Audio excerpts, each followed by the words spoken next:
성경, 신약, 사도행전 8. 사울은 스테파노를 죽이는 일에 찬동하고 있었다. 교회가 박해를 받다. 그날부터 예루살렘 교회는 큰 박해를 받기 시작하였다. 그리하여 사도들 말고는 모두 유다와 사마리아 지방으로 흩어졌다. 독실한 사람 몇이 스테파노의 장사를 지내고 그를 생각하며 크게 통곡하였다. 사울은 교회를 없애버리려고 집집마다 들어가 남자든 여자든 끌어다가 감옥에 넘겼다. 복음이 사마리아에 전파되다. 한편 흩어진 사람들은 이곳저곳 돌아다니며 말씀을 전하였다.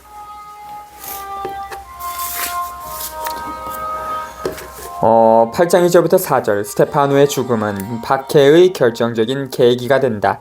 이제 박해가 기승을 부린다. 초기 공동체가 모이던 집들에까지 그 박해가 미친다.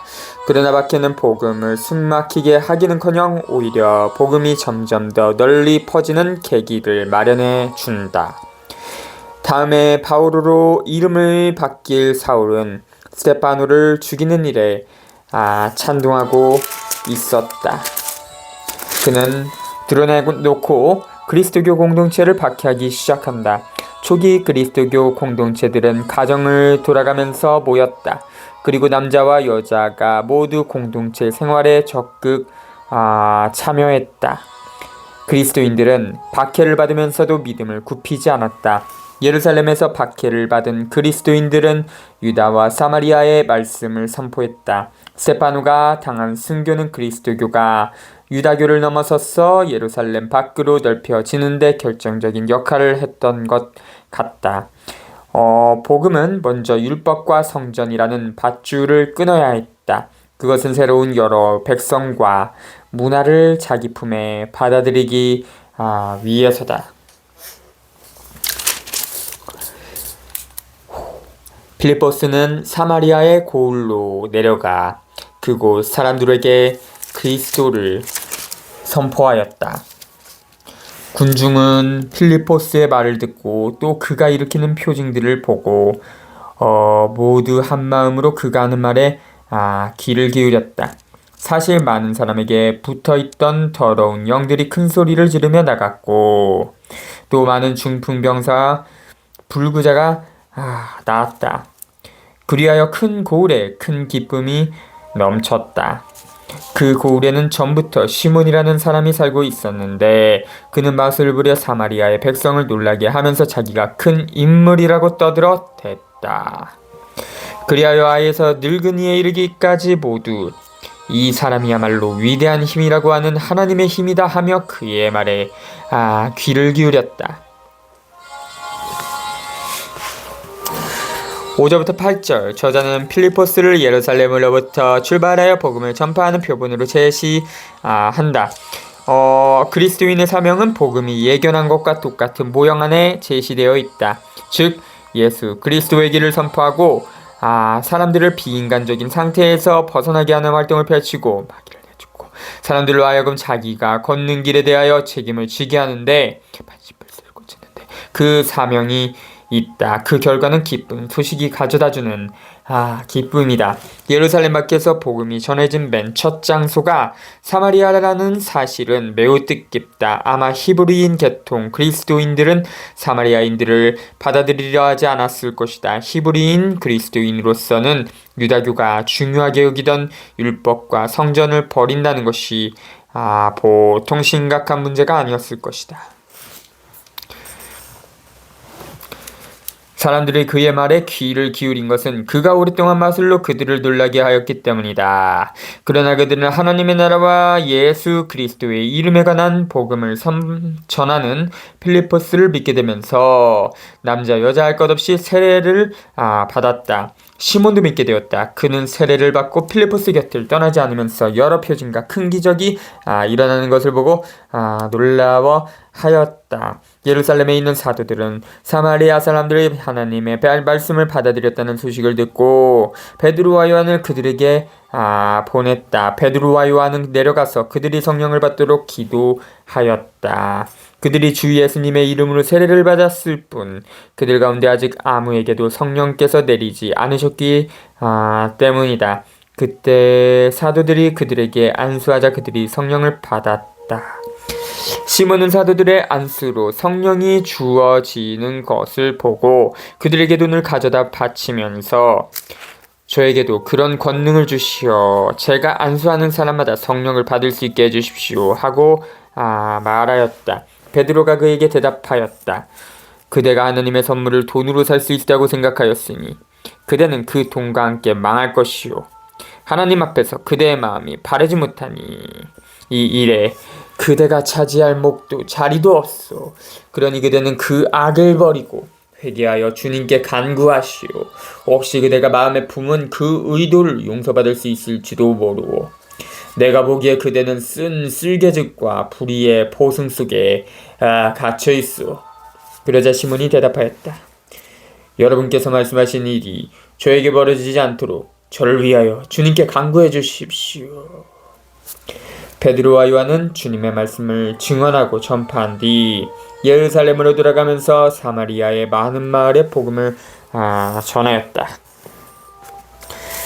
9절부터 25절 시몬은 백성의 어를 빼고 소외시키는 환상을 팔아서라도 즉 어떤 대가를 치르더라도 이름을 얻고 싶은 자다. 다른 사람들은 회개를 인정해주는 세례를 추구하고 있는데 시몬은 기적에만 관심이 있고 하나님의 선물을 상품으로 삼고자 한다. 베드로는 그런 시몬을 꾸짖으면서 예수님께서 성전에서 상인들을 쫓아내시는 장면을 상기시킨다. 이 본문은 거룩한 것을 사고 팔려는 짓은 그 어떤 것이든 단지마다 마땅하다고 말하고 있다. 하나님께서 공으로 주신 것은 공으로 나누어야 한다. 사마리아에서 베드로와 요한의 사명은 새로운 공동체를 교회의 온전한 부분으로 인정하는 데 있다. 성령을 선물로 안겨주는 안수는 그리스도 공동체들이 성령의 자극에 의하여 생겨남을 보여준다. 사도들이 손을 얹자 사마리아인들이 성령을 받는 것을 보고서 시몬은 자기도 사람들에게 손을 얹어 성령을 나누어 줄 수 있는 능력을 갖고 싶어 한다. 그 능력을 돈을 주고 사려 든다. 그 능력으로 더 많은 돈을 벌 속셈이다. 그러나 하나님의 선물과 성령의 능력은 돈으로 살 수 있는 성질의 것이 결코 아니다. 만일 그리스도교 공동체가 돈을 중요하게 여기고 자본력을 키우려고 노력하기 시작하면 이미 예수님을 따라 예수님처럼 사는 신앙 공동체로서 자격을 잃고 말 것이다. 그리스도교 공동체라면 돈을 섬길 일이 아니라 하나님을 섬겨야 한다. 26절부터 40절 에티오피아 내시가 회개한 사건은 그리스도교 믿음이 인종 에티오피아인이든 흑인이든 국가 내지는 이방인이다. 사회, 노예도, 종교, 유다교는 불구자가 들어오는 것을 허용하지 않았다. 참조신명 23절 2절 등 온갖 장병과 울타리를 무너뜨림을 말해준다. 그 밖에도 에티오피아 내시는 초대교회에 들어오는 일이 어떻게 이루어졌는가를 보여준다. 만나서 선포하고 가르치고 세례를 줬다. 삶의 의미를 줄 무엇 또는 누군가를 찾는 사람들에게 성령께 순종하는 선교사는 그 사람들이 과연 누구를 찾고 있는지 밝혀 보이고 위대한 선포를 하기 알맞은 시간과 장소를 일러준다. 성경을 읽고 연구하는 것만으로는 충분하지 못하다. 인간 체험을 비추는 거울인 성경이 예수 그리스도를 선포하고 있음을 보여주기 위하여 믿음의 앞길에 자기 자신을 열어놓을 필요가 있다. 참조 루카 4장 16절부터 21절 24절 25부터 27 세례의 예절은 예수님께서 세례받은 사람의 삶의 새로운 의미가 되셨음을 인정하고 받아들이고 나타낸다. 여기에서는 사람들이 그리스도교로 입문하는 과정이 나온다. 먼저 복음을 전하는 사람이 다른 사람들을 만나러 떠나간다. 다른 사람들이 걸어가는 길을 함께 걸어가고 다른 사람들과 더불어 생활을 함께한다. 다른 사람들의 사상과 문화와 간섭을 익히고 충분히 이해하고 긍정적인 모든 내용을 배우고 받아들인다. 그런 다음 성경과 구원의 역사를 설명해준다. 이때 그 설명은 질문에 대한 답변이 된다. 그렇게 할 때라야 다른 사람들이 복음을 알아듣고 세례를 받고 예수님을 믿고 예수님처럼 살고 예수님의 계획을 자기 계획으로 삼아 몸바치겠다고 나설 수 있다. 세례의 핵심은 하나님의 사랑과 정의를 실천하고 이루는 일에 몸과 마음을 다 바치는 일이다. 하나님의 아버지의 뜻과 계획과 사랑과 정의를 실천하고 이루려는 열정이 바로 예수님 생애를 이끈 혼이다. 세례가 끝나자 필리포스는 사라진다. 마치 엘리야 예언자처럼 성령에 사로잡혀 간다. 이는 내시와 관련한 그의 사명 수행이 끝났음을 나타낸다. 필리포스는 내시를 제도나 구조 안으로 들여보내지 않았다. 제도나 구조는 2차적인 것이었다. 중요한 것은 내시가 이사 7절에 나오는 약속에 따라서 새로운 생명의 씨앗을 가지고 자기 고향에 돌아간 사실이다. 내시가 그리스도인 생활을 어떻게 해나갔는지를 우리는 모른다.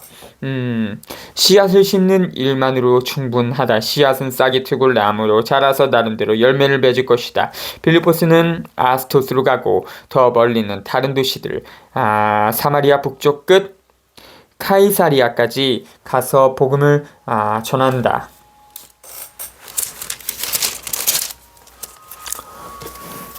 필리포스와 에티오피아 내시. 주님의 천사가 필리포스에게 말하였다. 일어나 예루살렘으로 가자고. 일어나 예루살렘에서 가자로 내려가는 길을 따라 남쪽으로 가거라. 그것은 외딴 길이다. 필리포스는 일어나 길을 가다가 에티오피아 사람 하나를 만났다. 그는 에티오피아 여왕 칸다케르의 내시로서 그 여왕의 모든 재정을 관리하는 고관이었다.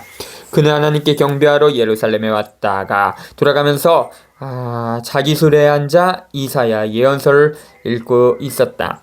그때 성령께서 필리포스에게 가서 저 술에 바짝 다가서라 하고 이르셨다. 필리포스가 달려가 그 사람이 이사야 예언서를 읽는 것을 듣고서 지금 읽으시는 것을 알아듣습니까? 하고 물었다.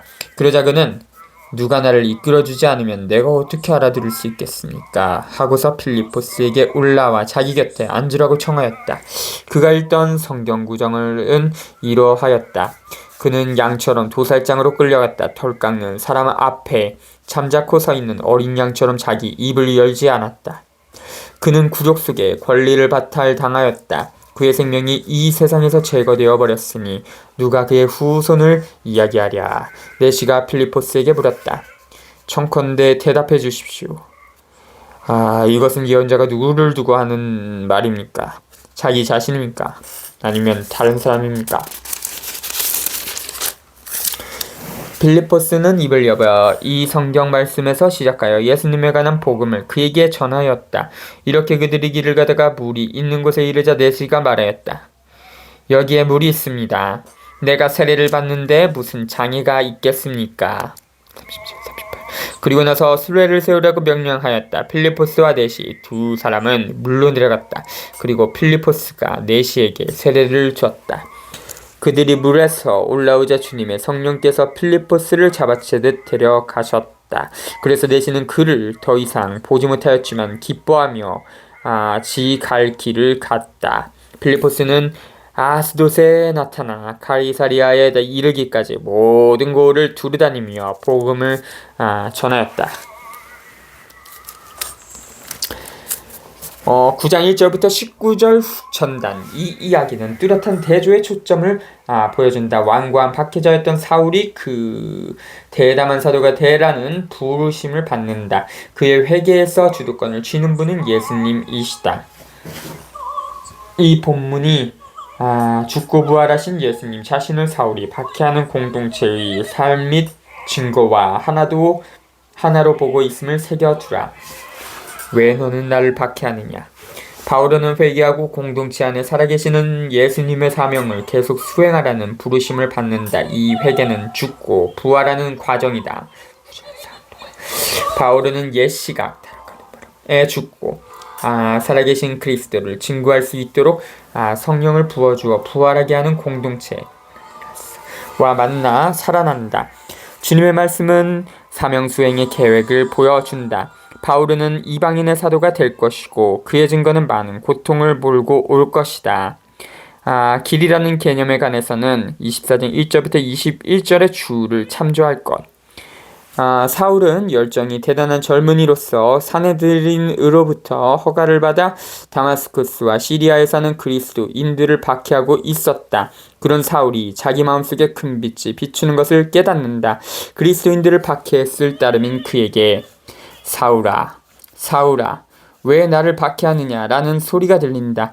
이 말씀은 예수 그리스도께서 그리스도인들과 그리스도교 공동체들 안에 현존해 계시고 그들과 하나가 되어 계신다는 뜻이다. 사울은 예수님처럼 사는 사람들과 그런 사람들로 이루어진 공동체들을 공격하는 것은 예수 그리스도 자신을 공격하는 것이나 마찬가지라는 것을 깨달아야 한다. 똑똑하다던 사울이 눈이 멀어 어둠 속에 갇힌다. 그리스도교 공동체들이 그를 받아들일 때라야 그는 눈을 뜨게 될 것이다. 하나니아스는 다마스쿠스에 있던 그리스도교 공동체를 대표한다. 하나니아스는 사울에게 손을 얹어 성령을 놓으시게 해주고 세례를 받게 한다. 그리하여 사울은 그리스도교 공동체 안으로 들어가 눈을 뜨고서 사물과 사건을 새로운 눈으로 다시 본다. 예수님께서는 하나니아스를 시켜 큰 박해자 사울을 위대한 사도 바오로로 만드신다. 이제 바오로는 공동체로부터 받은 빛으로 예수님을 증거하게 될 것이다. 그리고 바오로가 눈이 멀고 나서 눈을 뜨기까지 사흘이 걸린 것은 예수님께서 사흘 만에 죽음에서 부활로 건너가신 것과 같다. 사울이 회심하다. 9. 사울은 여전히 주님의 제자들을 향하여 살기를 내뿜으며 제자들에게 가서 다마스쿠스에 있는 회당들에 보내는 서한을 청하였다. 새로운 길에 따르는 이들을 찾아내기만 하면 남자든 여자든 결박하여 예루살렘으로 끌고 오겠다는 것이었다. 사울이 길을 떠나 다마스쿠스에 가까이 이르렀을 때 갑자기 하늘에서 빛이 번쩍이며 그의 둘레를 비추었다. 그는 땅에 엎어졌다. 그리고 사울아, 사울아, 왜 나를 박해하느냐 하고 자기에게 말하는 소리를 들었다. 사울이 주님은 누구십니까? 하고 묻자 그분께서 대답하셨다. 나는 네가 박해하는 예수다. 이제 일어나 성 안으로 들어가거라. 네가 해야 할 일을 누가 알려줄 것이다. 사울과 동행하던 사람들은 소리는 들었지만 아무도 볼 수 없었으므로 멍하게 서 있었다. 사울은 땅에서 일어나 눈을 떴으나 아무것도 볼 수가 없었다. 그래서 사람들이 그의 손을 잡고 다마스쿠스로 데려갔다. 사울은 사흘 동안 앞을 보지 못하였는데 그동안 그는 먹지도 않고 마시지도 않았다.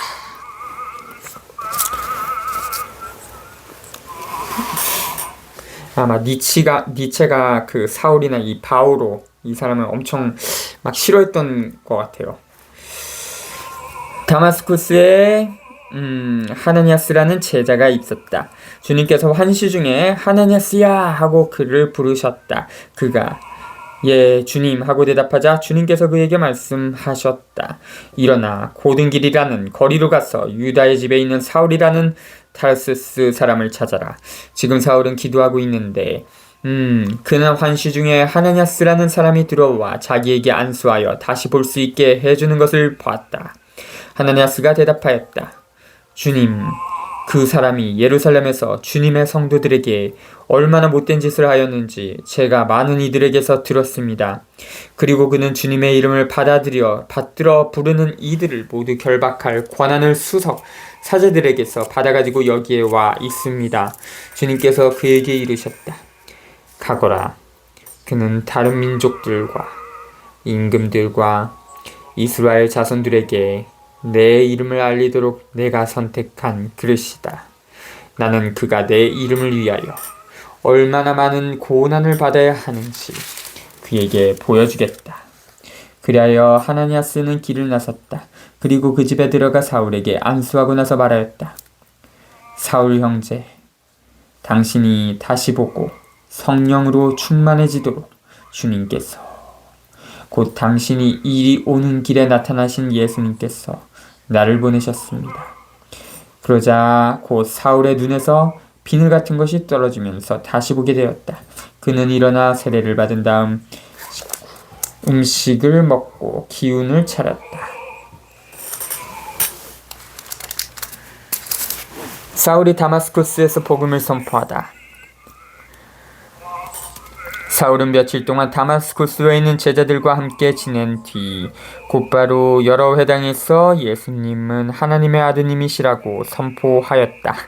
그 말을 들은 자들은 모두 놀라며 저 사람은 예루살렘에서 예수의 이름을 받들어 부르는 자들을 짓밟은 자가 아닌가.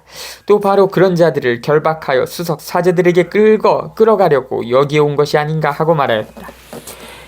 그러나 사울은 더욱 힘차게 예수님께서 메시아이심을 증명하여 다마스쿠스에 사는 유다인들을 당혹하게 만들었다. 사울이 피신하다. 그렇게 꽤 긴 기간이 지나자 유다인들은 사울을 없애버리기로 공모하였는데 그들의 음모가 사울에게도 알려졌다. 그들은 사울을 없애버리려고 밤낮으로 성문들을 지켜보고 있었다. 25. 그래서 그의 제자들이 밤에 그를 데려다가 비구니에 실어 성벽에 난 구멍으로 내려보냈다.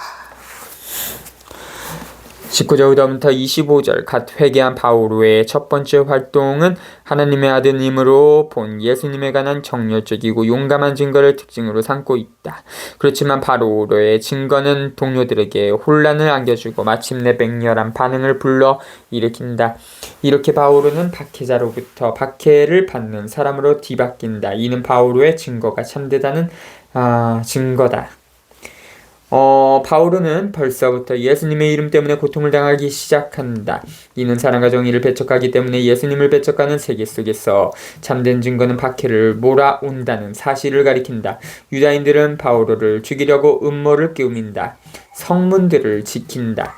이 모든 일들 알게 된 바오로는 자기 제자들의 도움을 받아 밤중에 성벽을 타고 피신한다. 재밌는 것은 이 단계에서부터 이미 바오로에게 제자들이 있었다는 점이다.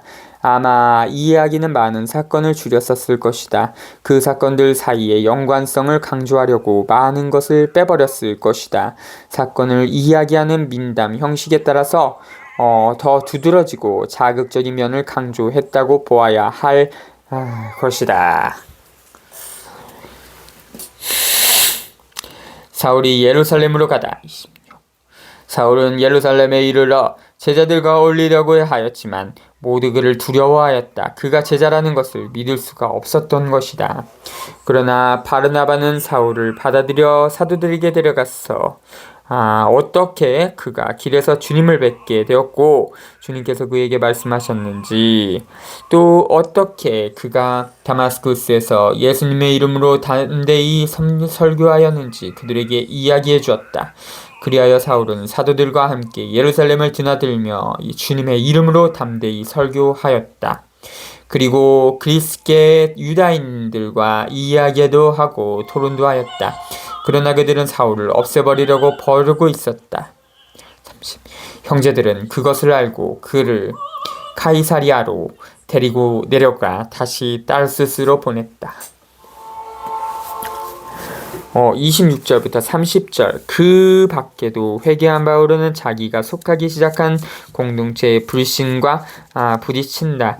그러나 공동체에 속한 어떤 사람이 갓 회개한 바오로와 손을 잡아도 좋다는 부인할 수 없는 논증을 해보인다.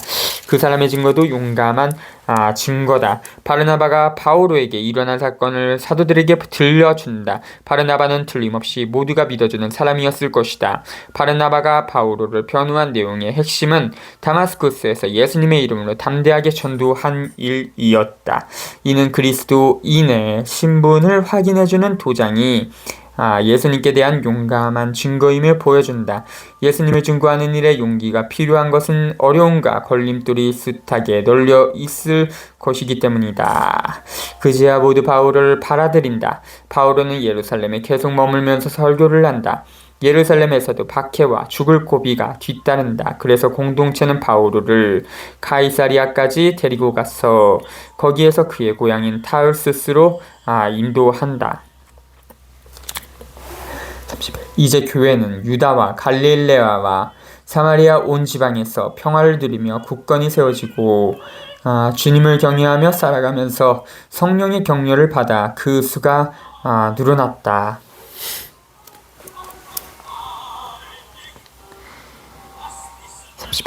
루카 방식의 요약이다. 루카는 모든 그리스도교 공동체들을 되돌아본다. 팔레스타인의 세 지방을 언급함으로써 루카는 교회가 옛 이스라엘의 모든 곳에 세워지고 있음을 강조한다.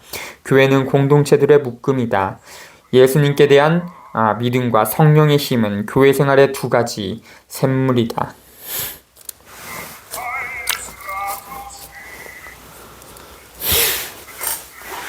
32절부터 43절 베드로는 교회의 활동을 대표한다. 예수님께서는 교회를 통하여 사람들 가운데 계속 살아계시고 활동하고 계신다.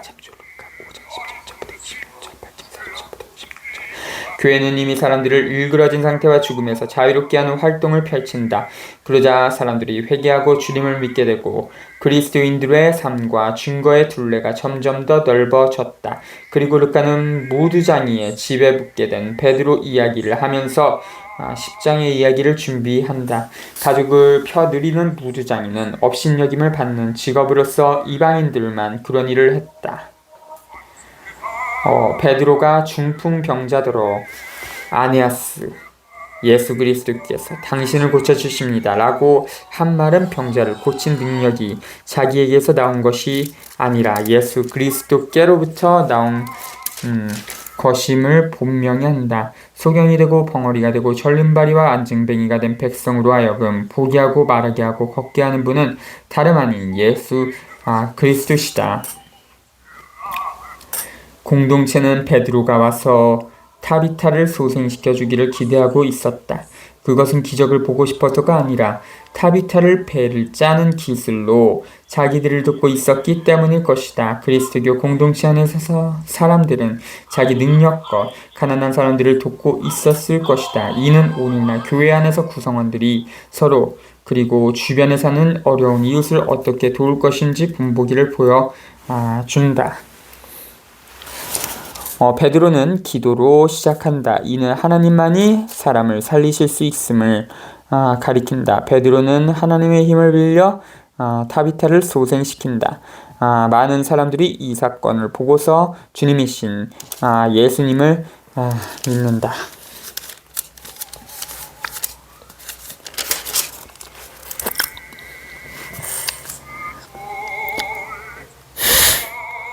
베드로가 중풍병자를 고치다. 베드로는 모든 지방을 두루다니다가 리다에 사는 성도들에게도 내려가게 되었다. 거기에서 베드로는 에네아스라는 사람을 봤는데 그는 중풍에 걸려 8년 전부터 침상에 누워 있었다. 베드로가 그에게 말하였다. 에네아스, 예수 그리스도께서 당신을 고쳐주십니다.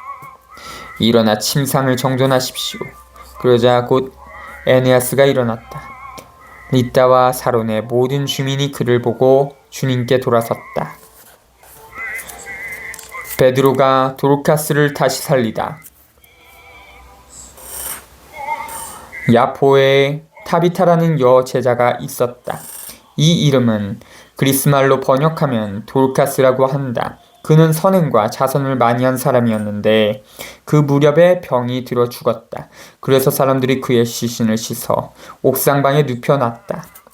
리다는 야포에서 가까운 곳이므로 제자들은 베드로가 리다에 있다는 말을 듣고 그에게 사람 둘을 보내어 지체하지 말고 저희에게 건너와 주십시오 하고 청하였다.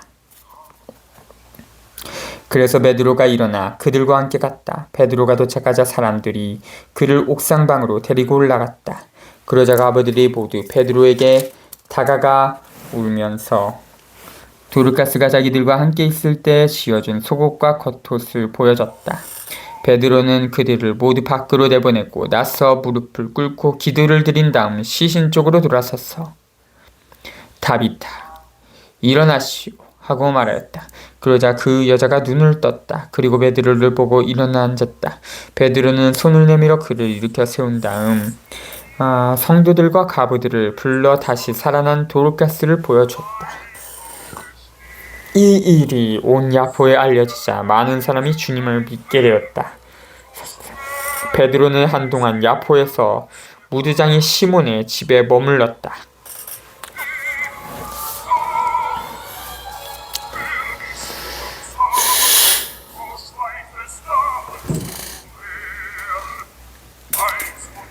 자주